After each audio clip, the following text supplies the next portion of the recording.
Okey, perbahasan disambung lagi. Jemput Yang Berhormat, siapa nak ucap?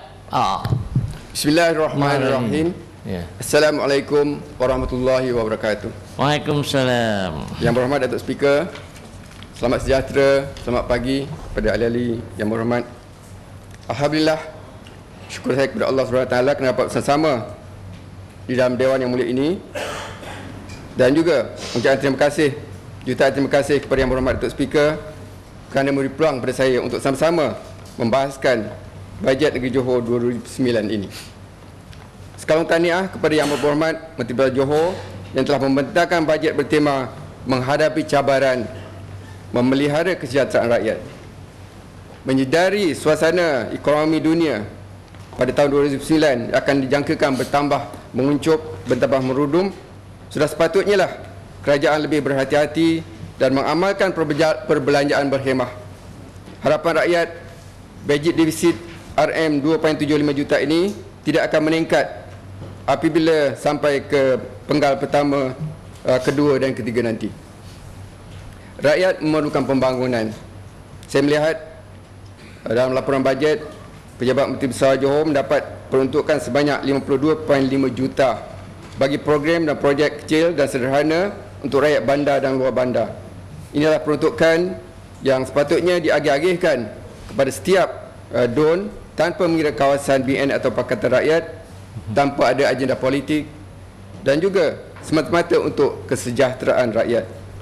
Kami ADUN Pakatan Rakyat sentiasa bekerja untuk rakyat dan menyalurkan permasalahan rakyat kepada pihak yang berkuasa, dan kami mengharapkan pihak yang berkenaan akan melaksanakan tanggungjawab menyelesaikan permasalahan rakyat dengan adil, telus dan juga saksama.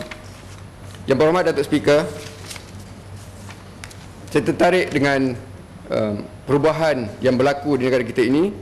Banyak perubahan yang telah berlaku dari segi kepimpinan, dari segi rakyatnya, dan ucapan pertama Yang Berhormat Ketua Menteri Pulau Pinang agak menarik apabila beliau menyebut bahawa beliau ingin mencontohi kepimpinan Khalifah Umar Abdul Aziz dalam gerak kerjanya. Jadi dalam zaman kemelisan ini memang perlulah kita mengambil contoh-contoh iktibar daripada kepimpinan yang lalu yang telah dapat memacu kemajuan, kemakmuran rakyatnya dari segi fizikal dan juga dari segi rohaninya. Kita tahu bagaimana kepimpinan Umar Abdul Aziz ini, di mana beliau sentiasa meminta nasihat daripada para ulama. Beliau juga menasihatkan supaya kaki tangannya tidak berlaku zalim, tidak diskriminasi, rasuah, pilih kasih atau menindas dan lain-lain lagi. Beliau juga menyarankan supaya kaki tangannya tidak hidup bermewah-mewah, terutama dalam keadaan ekonomi yang begini. Gunakan kenderaan yang sederhana saja dan tidak menyalahgunakan harta negara. Beliau juga mudah ditemui. Jadi kita harap supaya kita sama-sama sebagai wakil rakyat supaya dapat sentiasa bertemu dengan rakyat, menyelesaikan masalah mereka tanpa ada sebarang protokol. Pemerintahan Khalifah Umar Abdul Aziz ini juga menekankan pembangunan material selari dengan rohani rakyat dan konsep modal insan yang kita sebut-sebut telah pun dipraktikkan dahulu, dan inilah satu contoh yang patut kita ambil dan kita teruskan supaya kita dapat menjalankan amanah di mana kuasa yang Allah beri pada kita ini sebenarnya ada balasannya di akhirat. Inilah peringatan untuk kita semua, dan supaya kita sentiasa berhemah, sentiasa menunjukkan contoh yang baik. Jadi banyak lagi contoh-contoh di negara ini kita ni, di antara kepimpinan yang kita boleh nampak menjalankan hidup secara sederhana ialah Yang Amat Berhormat Menteri Besar Kelantan sendiri.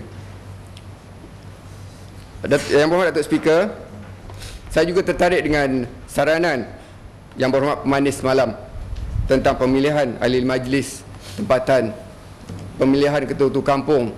Kena memastikan bahawa mereka yang dipilih ini dapat menjalankan amanah yang diberikan kepada mereka dan memastikan kita memilih pemimpin yang tepat yang dapat menjalankan tanggungjawab.